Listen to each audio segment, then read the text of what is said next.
নমস্কার বন্ধুরা, আমাদের চ্যানেলে আপনাদের সবাইকে স্বাগত। আজকে বানিয়েছি পাও ভাজি। তো প্রথমেই ভাজি বানানোর জন্য কিছু সবজি আমি এখানে নিজের ইচ্ছে মতো অ্যাড করেছি, যেমন হচ্ছে আলু, ফুলকপি, গাজর, বিট, কাঁচা লঙ্কা, স্বাদ মতো লবণ, বাটার।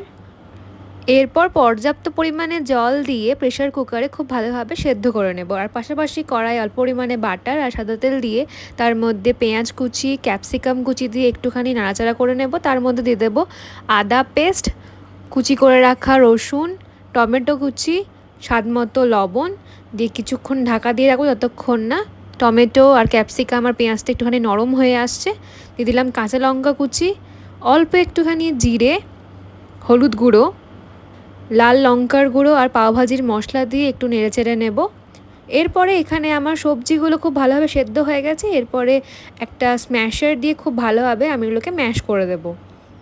এরপর ম্যাশ করে দেওয়া সবজিগুলোকে আমি এর মধ্যে অ্যাড করে দিয়ে খুব ভালোভাবে মিশিয়ে নেব। আর পাশাপাশি একটা ফ্রাইং প্যানে বাটার আর অল্প পরিমাণে সাদা তেল দিয়ে পাওগুলোর ওপরে অল্প অল্প করে ভাজির মিক্সচার লাগিয়ে দিয়ে আমি দু পিঠ খুব ভালোভাবে সেঁকে নেব।